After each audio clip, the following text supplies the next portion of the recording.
30. That way he went with no will of his own, in danger of life, to the dragon's hoard. But for pressure of peril, some prince's thane, he fled in fear the fatal scourge, seeking shelter, a sinful man, and entered in. At the awful sight tottered that guest, and terror seized him. Yet the wretched fugitive rallied anon from fright and fear ere he fled away, and took the cup from that treasure hoard. Of such besides there was store enough, heirlooms old, the earth below, which some earl forgotten in ancient years left the last of his lofty race, heedfully there had hidden away dearest treasure. For death of yore had hurried all hence, and he alone left to live, the last of the clan, weeping his friends, yet wished to bide warding the treasure, his one delight, though brief his respite. The barrow, new ready to strand and sea waves, stood anear, hard by the headland, hidden and closed. There laid within it his lordly heirlooms, and heaped hoard of heavy gold, that warden of rings. Few words he spake. Now hold thou earth, since heroes may not, what earls have owned. Oh, erst from thee brave men brought it, but battle death seized and cruel killing my clansmen all, robbed them of life and allegiament's joys. None have I left to lift the sword, or to cleanse the carven cup of price, beaker bright. My brave are gone, and the helmet hard, all haughty with gold, shall part from its plating. Polisher sleep who could brighten and burnish the battle mask, and those weeds of war that were wont to brave over bicker of shields the bite of steel rust with their bearer. The ringed mail fares not far with famous chieftain at side of hero. No heart's delight, no gleewood's gladness, no good hawk now flies through the hall, nor horses fleet stamp in the burgstead. Battle and death, the flower of my race, have reft away. Mournful of mood, thus he moaned his woe, alone for them all, and unblithe wept by day and by night, till death's fell wave o'erwhelmed his heart. His hoard of bliss that old ill-doer open found, who, blazing at twilight the barrows haunteth, naked foe dragon flying by night folded in fire. The folk of earth dread him sore. 'Tis his doom to seek hoard in the graves, and heathen gold to watch many wintered, nor wins he thereby. Powerful this plague of the people thus held the house of the hoard in earth 300 winters, till one aroused wrath in his breast to the ruler bearing that costly cup, and the king implored for bond of peace. So the barrow was plundered, orn off was booty.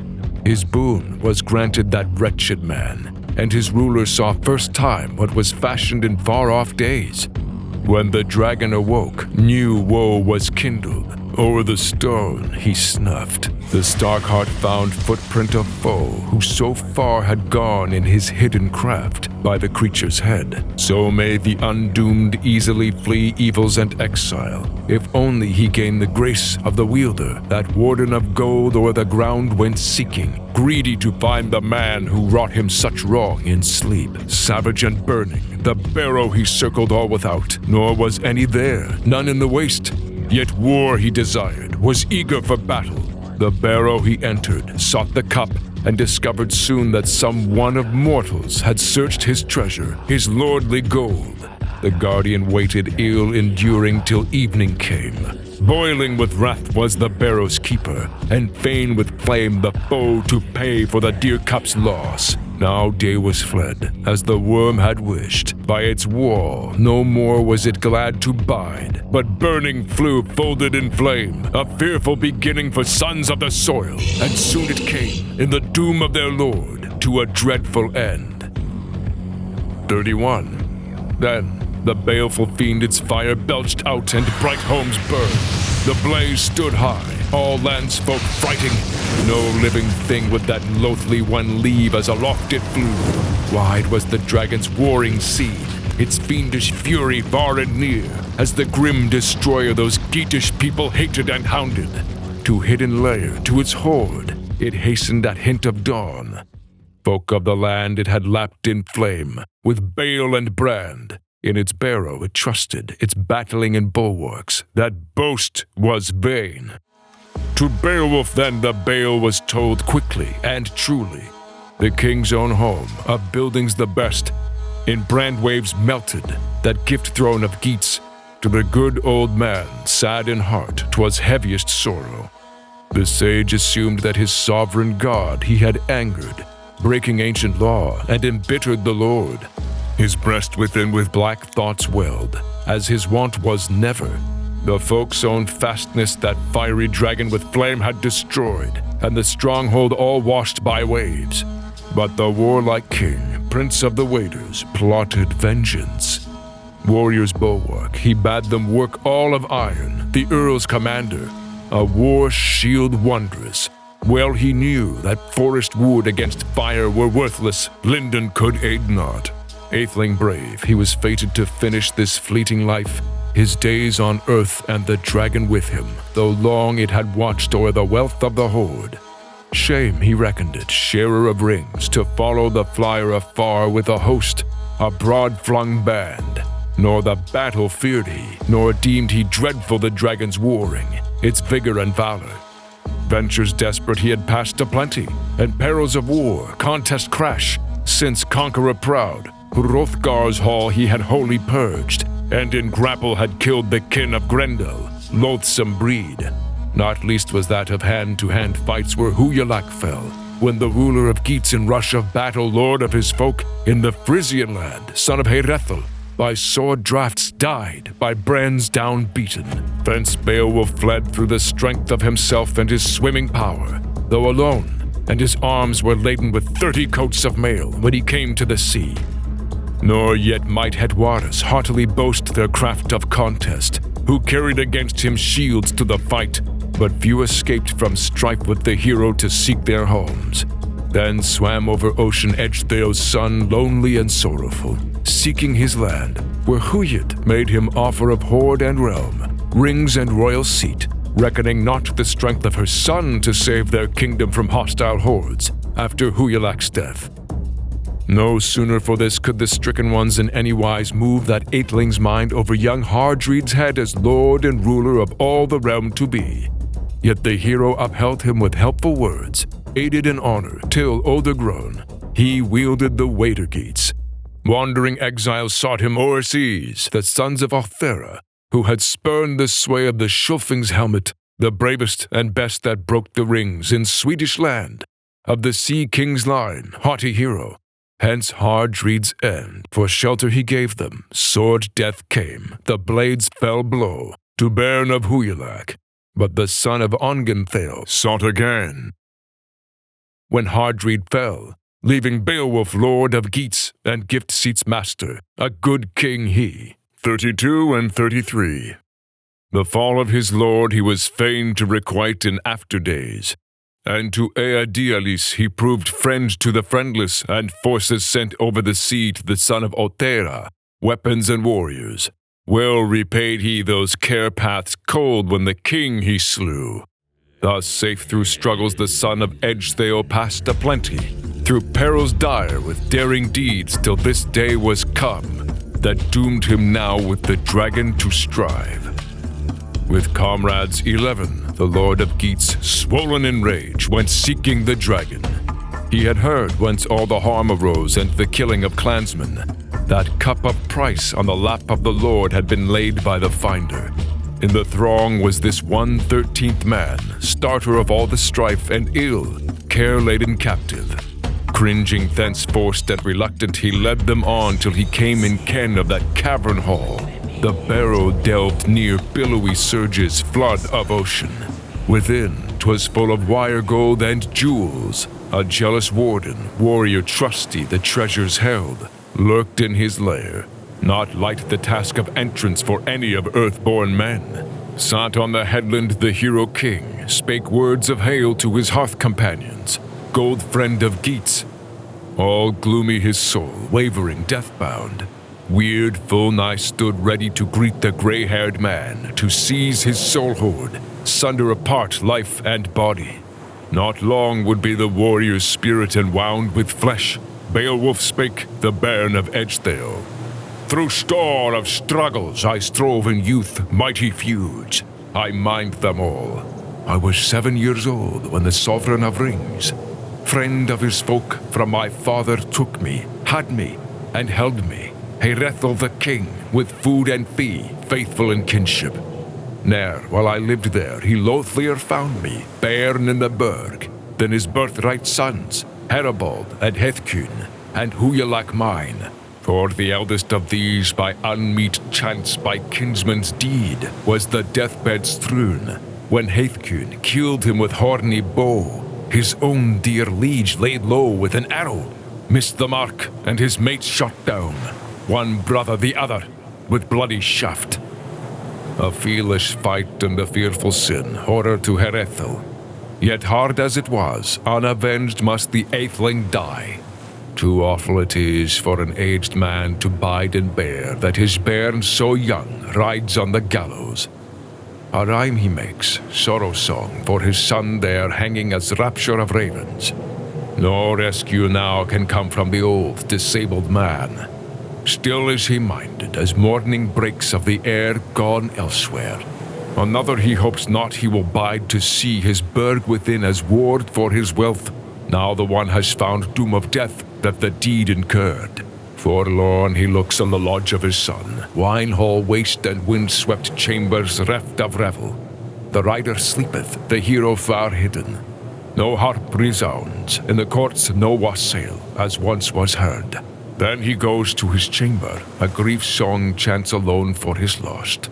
Too large, all seems, homestead and house.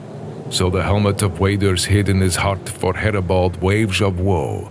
No way could he take to avenge on the slayer's slaughter so foul, nor e'en could he harass that hero at all with loathing deed, though he loved him not. And so for the sorrow his soul endured, men's gladness he gave up and God's light chose. Lands and cities he left his sons, as the wealthy do, when he went from earth. There was strife and struggle twixt the Swede and Geat, o'er the width of the waters. War arose, hard battle horror, when Hrethel died, and Ongentheow's offspring grew strife keen, bold, nor brooked o'er the seas pact of peace, but pushed their hosts to harass in hatred by Hreos Nabeor. Men of my folk for that feud had vengeance for woeful war, 'tis widely known. Though one of them bought it with blood of his heart, a bargain hard, for Hethcyn proved fatal that fray, for the first of Geats. At morn, I heard, was the murderer killed by kinsman for kinsman, with clash of sword, when Ongentheow met Eover there. Wide split the war-helm, one he fell, hoary Schulfing. The hand that smote him of feud was mindful, nor flinched from the death blow. For all that he gave me, my gleaming sword, repaid him at war, such power I wielded, for lordly treasure. With land he entrusted me, homestead and house. He had no need from Swedish realm or from Spear-Dane folk, or from men of the gifts, to get him help, some warrior worse for wage to buy. Ever I fought in the front of all, soul to the fore, and so shall I fight while I bide in life, and this blade shall last, that early and late hath loyal proved, since for my doughtiness Duhraven fell, slain by my hand, the Huga's champion. Nor fared he thence to the Frisian king with the booty back and breast adornments, but slain in struggle. That standard-bearer fell, atheling brave. Not with blade was he slain, but his bones were broken by brawny grip, his heart wave stilled. The sword edged now, hard blade in my hand, for the horde shall strive. Beowulf spake, and a battle vow made his last of all. I have lived through many wars in my youth. Now once again, old folk defender, feud will I seek. Do doughty deeds, if the dark destroyer forth from his cavern come to fight me. Then hailed he the helmeted heroes all, for the last time, greeting his liegemen dear, comrades of war. I should carry no weapon, no sword to the serpent, if sure I knew how, with such enemy, else my vows I could gain as I did in Grendel's day. But fire in this fight I must fear me now, and poisonous breath, so I bring with me breastplate and board. From the barrow's keeper no footbreadth flee I. One fight shall end our war by the wall, as we're the lots all mankind's master. My mood is bold, but forbears to boast o'er this battling flyer. Now, abide by the barrow, ye breastplate mailed, ye heroes in harness. Which of us twain better from battle rush bear his wounds? Wait ye the finish. The fight is not yours, nor meet for any but me alone to measure might with this monster here, and play the hero. Hardily I shall win that wealth, or war shall cease, cruel killing your king and lord. Up stood then with shield the sturdy champion, stayed by the strength of his single manhood, and hardy neath the helmet his harness bore under a cleft of the cliffs. No coward's path. Soon spied by the wall that warrior chief, survivor of many a victory field, where foemen fought with furious clashings, an arch of stone, and within a stream that broke from the barrow. The brooklet's wave was hot with fire. The horde that way he never could hope unharmed to near, or endure those deeps for the dragon's flame. Then let from his breast, for he burst with rage, the Wiedergeat prince a word outgo. Stormed the stark heart, stern went ringing and clear his cry neath the cliff rocks gray. The horde guard heard a human voice, his rage was enkindled. No respite now for pact of peace. The poison breath of that foul worm first came forth from the cave. Hot reek of fight, the rocks resounded. Stout by the stoneway, his shield he raised, lord of the Geats, against the loathed one. While with courage keen that coiled foe came seeking strife. The sturdy king had drawn his sword, not dull of edge, heirloom old, and each of the two felt fear of his foe, though fierce their mood. Stoutly stood with his shield high raised the warrior king, as the worm now coiled together amain. The mailed one waited. Now spire by spire, fast sped and glided that blazing serpent. The shield protected soul and body a shorter while for the hero king than his heart desired. Could his will have wielded the welcome respite but once in his life? But Weird denied it, and victory's honors. His arm he lifted, lord of the Geats. The grim foe smote with Aethling's heirloom. Its edge was turned brown blade on the bone, and bit more feebly than its noble master had need of then in his baleful stress. Then the barrow's keeper waxed full wild for that weighty blow, cast deadly flames. Wide drove and far those vicious fires. No victor's glory the Geats' lord boasted. His brand had failed, naked in battle, as never it should, excellent iron. 'Twas no easy path that Edgetheo's honored heir must tread over the plain to the place of the foe. For against his will he must win a home elsewhere far, as must all men leaving this lapsing life. Not long it was ere those champions grimly closed again. The horde guard was heartened, high heaved his breast once more, and by peril was pressed again, enfolded in flames the folk commander. Nor yet about him his band of comrades, sons of Aethlings, armed, stood with warlike front. To the woods they bent them, their lives to save, but the soul of one with care was cumbered. Kinship true can never be marred in a noble mind. 34. Wiglaf his name was, Weostan's son, Lindenthane loved, the lord of Schulfings, Alphere's kinsman. His king he now saw with heat under helmet hard oppressed. He minded the prizes his prince had given him, wealthy seat of the Waymundian line, and folk rights that his father owned. Not long he lingered, the linden yellow, his shield he seized. The old sword he drew, as heirloom of Eanmund, earth dwellers knew it, who was slain by the sword edge, son of Otere, friendless exile, erst in fray killed by Weostan, who won for his kin brown bright helmet, breastplate ringed, old sword of Jotun's, Ornella's gift, weeds of war of the warrior Thane, battle gear brave. Though a brother's child had been felled, the feud was unfelt by Ornella. For winters this war gear Weostan kept, breastplate and board, till his bairn had grown earlship to earn as the old sire did. Then he gave him, mid Geats, the gear of battle, portion huge, when he passed from life, fared aged forth. For the first time now, with his leader lord, the liegeman young was bidden to share the shock of battle. Neither softened his soul, nor the sire's bequest weakened in war. So the worm found out when once in fight the foes had met. Wiglaf spake, and his words were sage. Sad in spirit, he said to his comrades, I remember the time when mead we took, what promise we made to this prince of ours in the banquet hall, to our breaker of rings, for gear of combat to give him requital, for hard sword and helmet. if hap should bring stress of this sort? Himself who chose us from all his army to aid him now, urged us to glory, and gave these treasures because he counted us keen with the spear and hardy 'neath helm, though this hero work our leader hoped unhelped and alone to finish for us. Folk defender who hath got him glory greater than all men for daring deeds. Now the day is come that our noble master has need of the might of warriors stout. Let us stride along the hero to help, while the heat is about him glowing and grim.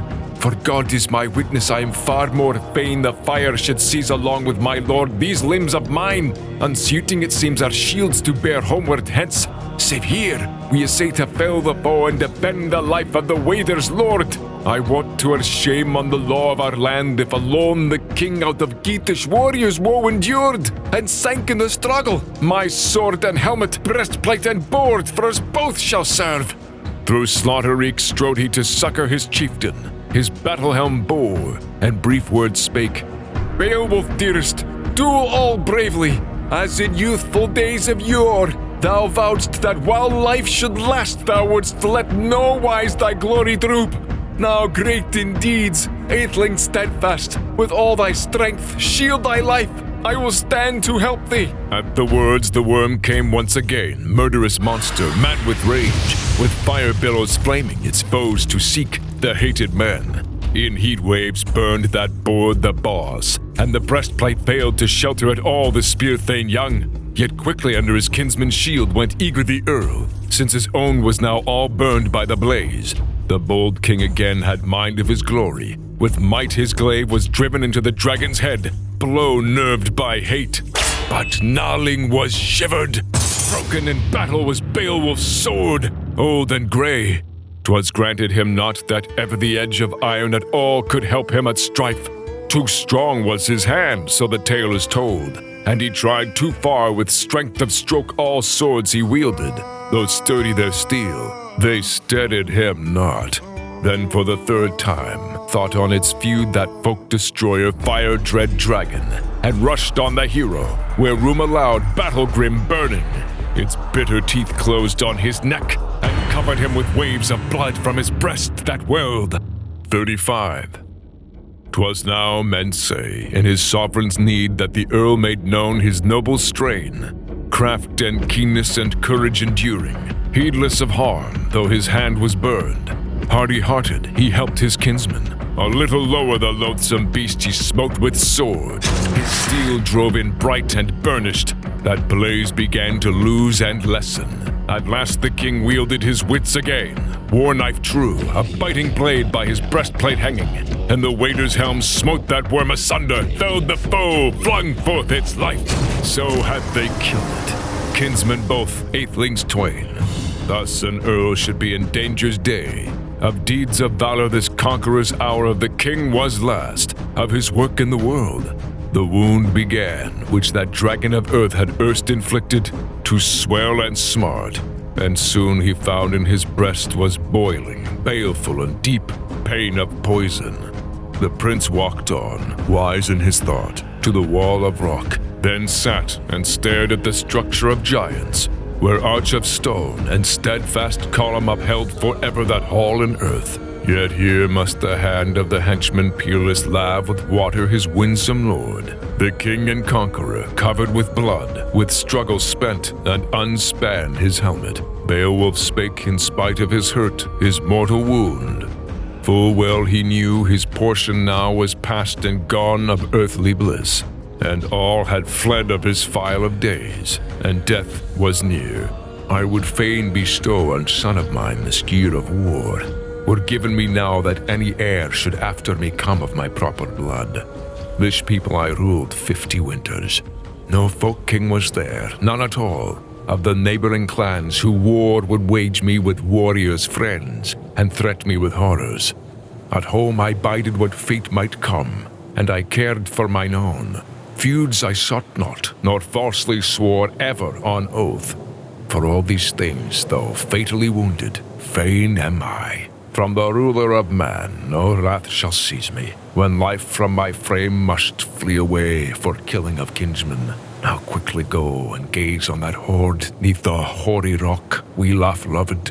Now the worm lies low, sleeps hot sore of his spoil bereaved, and fair in haste, I would fain behold the gorgeous heirlooms, golden store, have joy in the jewels and gems, laid down softlier for sight of this splendid hoard my life, and the lordship I long have held. 36. I have heard that swiftly the son of Weohstan had wish and word of his wounded king, war-sick warrior, woven mailcoat, battle-sark bore neath the barrow's roof. Then the clansman keen, of conquest proud, passing the seat, saw store of jewels and glistening gold the ground along. By the wall were marvels, and many a vessel in the den of the dragon, the dawn flyer old, unburnished bowls of bygone men reft of richness, rusty helms of the olden age, and arm rings many wondrously woven. Such wealth of gold, booty from barrow, can burden with pride each human wight. Let him hide it who will. His glance, too, fell on a gold-wove banner high o'er the hoard, of handiwork noblest, brilliantly broidered. So bright its gleam, all the earth floor he easily saw, and viewed all these vessels. No vestige now was seen of the serpent. The sword had ta'en him. Then I heard, the hill of its hoard was reft, old work of giants by one alone. He burdened his bosom with beakers and plate at his own good will, and the ensign took brightest of beacons. The blade of his lord, its edge was iron, had injured deep one that guarded the golden hoard many a year, and its murder fire spread hot round the barrow and horror billows at midnight hour, till it met its doom. Hasted the herald. The hoard so spurred him his track to retrace. He was troubled by doubt, high-souled hero, if haply he'd find alive where he left him the lord of waders, weakening fast by the wall of the cave. So he carried the load. His lord and king he found all bleeding, famous chief at the lapse of life. The liegeman again plashed him with water, till point of word broke through the breast hoard. Beowulf spake, sage and sad, as he stared at the gold. For the gold and treasure, to God my thanks, to the wielder of wonders. With words I say, for what I behold, to heaven's Lord. For the grace that I give such gifts to my folk, or ever the day of my death be run. Oh, I've bartered here for booty of treasure the last of my life. So look ye well to the needs of my land. No longer I tarry. A barrow bid ye the battle fan raise for my ashes. 'Twill shine by the shore of the flood to folk of mine memorial fair on Hrone's headland high uplifted, that ocean wanderers oft may hail Beowulf's barrow, as back from far they drive their keels o'er the darkling wave. From his neck he unclasped the collar of gold. Valorous king to his vassal gave it, with bright gold helmet, breastplate and ring, to the youthful thane. Bade him use them in joy. Thou art end and remnant of all our race of the Waymunding name, for weird hath swept them, all my line, to the land of tomb, earls in their glory. I, after them, go. This word was the last which the wise old man harbored in heart, ere hot death waves of balefire he chose. From his bosom fled his soul, to seek the saints' reward. 37. It was heavy hap for that hero young on his lord beloved to look and find him lying on earth with life at end. Sorrowful sight.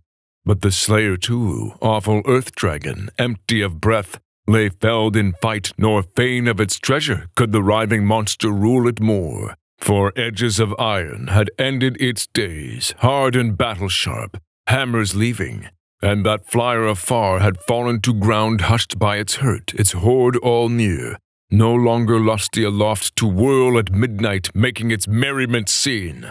Proud of its prizes, prone it sank by the handiwork of the hero king. Forsooth among folk but few achieve, those sturdy and strong, as stories tell me, and never so daring in deed of valor, the perilous breath of a poisoned foe to brave, and to rush on the ring-board hall, whenever his watch the warden keeps bold in the barrow.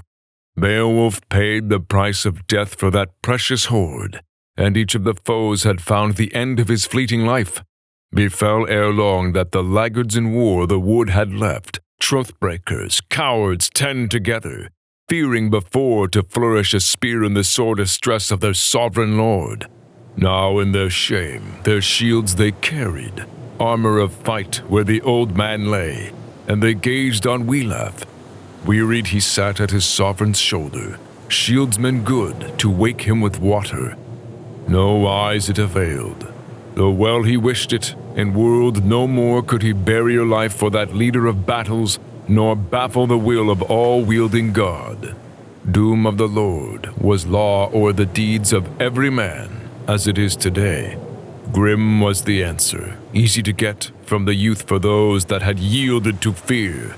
Wiglaf spake, the son of Weohstan. Mournful he looked on those men unloved. Who sooth will speak, can say indeed that the ruler who gave you golden rings and the harness of war in which ye stand, for he at ale-bench oftentimes bestowed on hall folk helm and breastplate, lord to liegeman the likeliest gear which near or far he could find to give, threw away and wasted these weeds of battle on men who failed when the foemen came.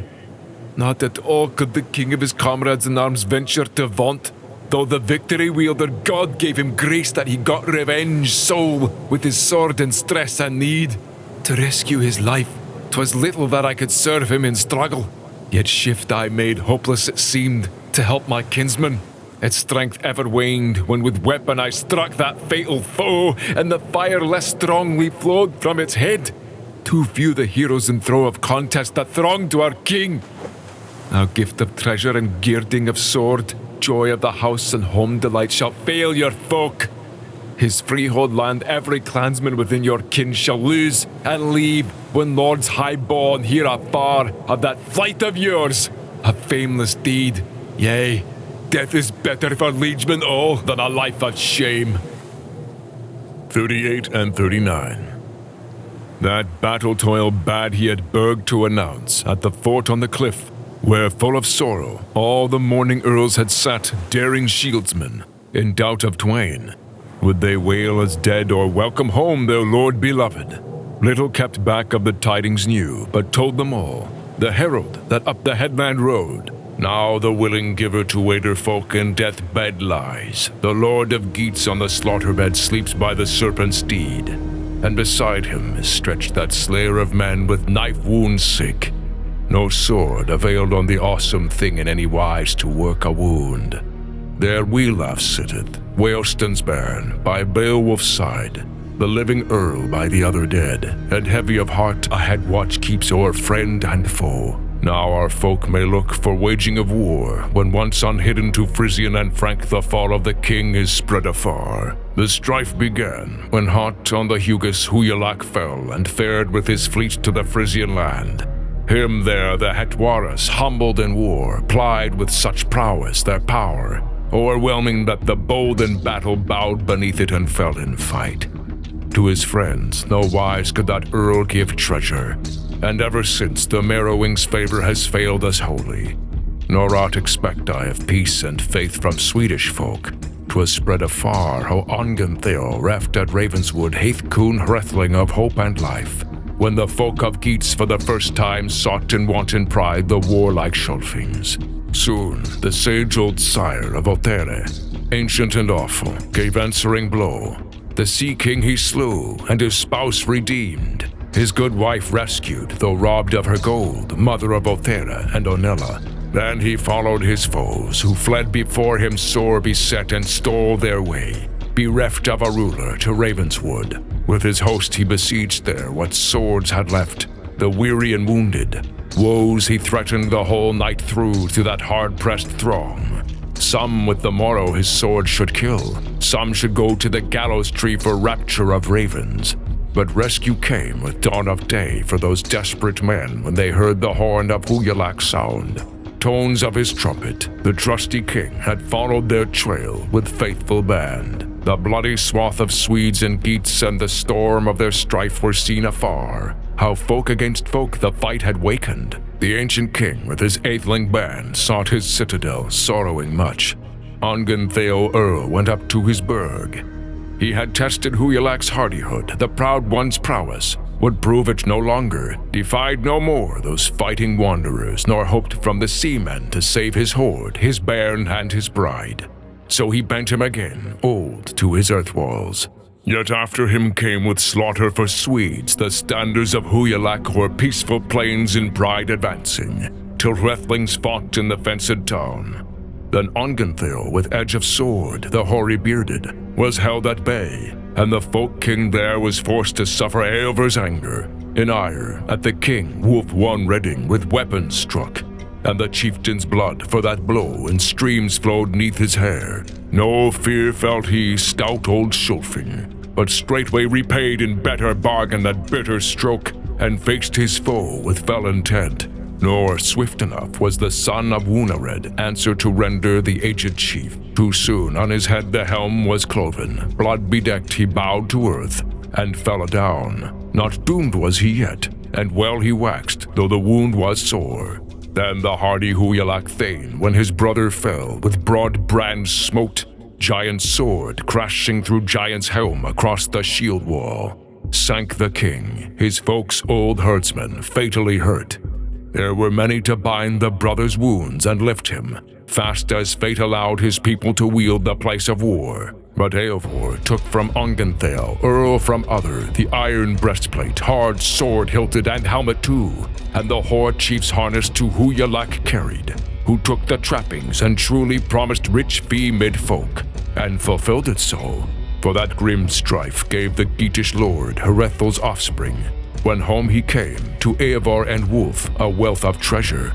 Each of them had 100,000 in land and linked rings, nor at less price reckoned mid-earth men such mighty deeds. And to Eivor he gave his only daughter in pledge of grace, the pride of his home. Such is the feud, the foeman's rage, death-hate of men. So I deem it sure that the Swedish folk will seek us home for this fall of their friends, the fighting Schulfings, when once they learn that our warrior leader lifeless lies, who land and hoard ever defended from all his foes, furthered his folk's weal, finished his course a hardy hero. Now haste is best that we go to gaze on our Geatish lord, and bear the bountiful breaker of rings to the funeral pyre. No fragments merely shall burn with the warrior, wealth of jewels, gold untold and gained in terror, treasure at last with his life obtained, all of that booty the brand shall take, fire shall eat it. No earl must carry memorial jewel, no maiden fair shall wreathe her neck with noble ring. Nay, sad in spirit and shorn of her gold, off shall she pass o'er paths of exile. Now our lord all laughter has laid aside, all mirth and revel. Many a spear, morning cold, shall be clasped amain, lifted aloft. Nor shall lilt of harp those warriors wake, but the wan-hued raven fain o'er the fallen. His feast shall praise and boast to the eagle how bravely he ate when he and the wolf were wasting the slain. So he told his sorrowful tidings, and little he lied, the loyal man, of word or of work. The warriors rose. Sad, they climbed to the cliff of eagles, went, welling with tears, the wonder to view. Found on the sand there, stretched at rest, their lifeless lord, who had lavished rings of old upon them. Ending day had dawned on the doughty one. Death had seized in woeful slaughter the wader's king. There saw they, besides the strangest being, loathsome, lying their leader near, prone on the field. The fiery dragon, fearful fiend, with flame was scorched. Reckoned by feet, it was 50 measures in length as it lay. Aloft erewhile it had reveled by night, and anon come back, seeking its den. Now, in death's sure clutch, it had come to the end of its earth-hauled joys. By it there stood the stoops and jars. Dishes lay there, and deer-decked swords, eaten with rust, as on earth's lap resting. 1,000 winters they waited there. For all that heritage huge, that gold of bygone men, was bound by a spell, so the treasure hall could be touched by none of humankind, save that heaven's king, God himself, might give whom he would, helper of heroes, the hoard to open, even such a man as seemed to him meet. 40. A perilous path it proved, he trod who heinously hid that hall within wealth under wall. Its watcher had killed one of a few, and the feud was avenged in woeful fashion. Wondrous seems it, what manner of man of might and valor oft ends his life, when the earl no longer in mead hall may live with loving friends.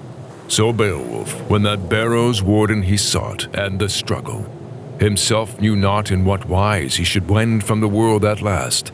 For princes potent who placed the gold, with a curse to doomsday covered it deep, so that marked with sin the man should be, hedged with horrors, in hell bonds fast, racked with plagues, who should rob their hoard. Yet no greed for gold, but the grace of heaven ever the king had kept in view. Relaf spake, the son of Weohstan. At the mandate of one, oft warriors many sorrow must suffer, and so must we. The people's shepherd showed not aught of care for our counsel, king beloved. That guardian of gold he should grapple not, urged we, but let him lie where he long had been in his earth hall, waiting the end of the world, the hest of heaven. This hoard is ours, but grievously gotten. Too grim the fate which thither carried our king and lord. I was within there, and all I viewed, the chambered treasure when chance allowed me, and my path was made in no pleasant wise, under the earth wall. Eager, I seized such heap from the hoard as hands could bear, and hurriedly carried it hither back to my liege lord. Alive was he still wielding his wits. The wise old man spake much in his sorrow, and sent ye greetings and bade that ye build, when he breathed no more, on the place of his balefire, a barrow high, memorial mighty. Of men was he worthiest warrior wide earth o'er, the while he had joy of his jewels and burg. Let us set out in haste now, the second time to see and search this store of treasure, these wall-hid wonders, the way I show you. Where gathered near ye may gaze your fill at broad golden rings. Let the beer soon made be all in order when out we come, our king and captain to carry thither, man beloved, where long he shall bide safe in the shelter of sovereign God. Then the Baron of Weohstan bade command, hardy chief, to heroes many that owned their homesteads, hither to bring firewood from far, o'er the folk they ruled, for the famed one's funeral.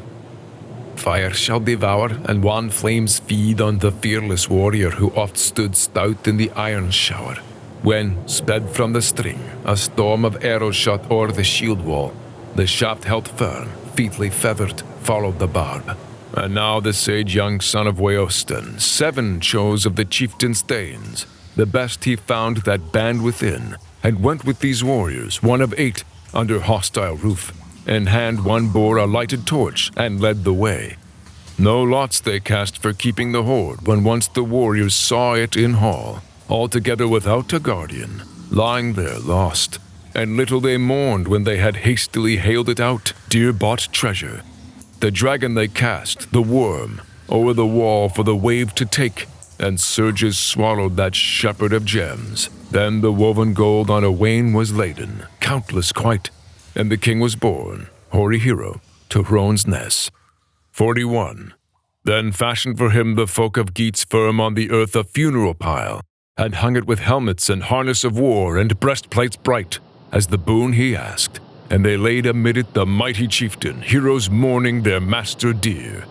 Then on the hill that hugest of balefires the warriors wakened. Wood smoke rose black over blaze, and blent was the roar of flame with weeping. The wind was still, till the fire had broken the frame of bones, hot at the heart.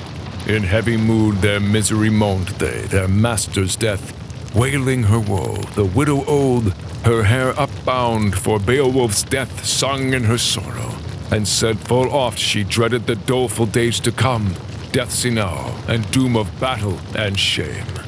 The smoke by the sky was devoured. The folk of the waders fashioned there on the headland a barrow broad and high, by ocean-farers far descried. In 10 days' time the toil had raised it, the battle-braves beacon. Round brands of the pyre a wall they built, the worthiest ever that wit could prompt in their wisest men. They placed in the barrow that precious booty, the rounds and the rings they had reft erewhile, hardy heroes from hoard in the cave, trusting the ground with treasure of earls, gold in the earth, wherever it lies useless to men, as of yore it was. Then about that barrow the battle-keen rode, atheling-born, a band of 12, lament to make, to mourn their king, chant their dirge, and their chieftain honor. They praised his earlship, his acts of prowess worthily witnessed, and well it is that men their master friend mightily laud, heartily love, when hence he goes from life, in the body forlorn away.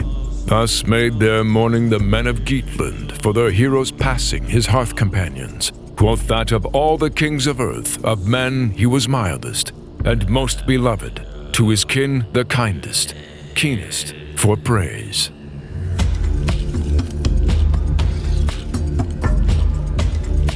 Thank you for joining me on one of my favorite classics. Once again, show Danheim your appreciation by downloading his work at danheimmusic.com. And if you like this, go ahead and listen to my original grand epic poem, The Blessed, at theblessedepic.com.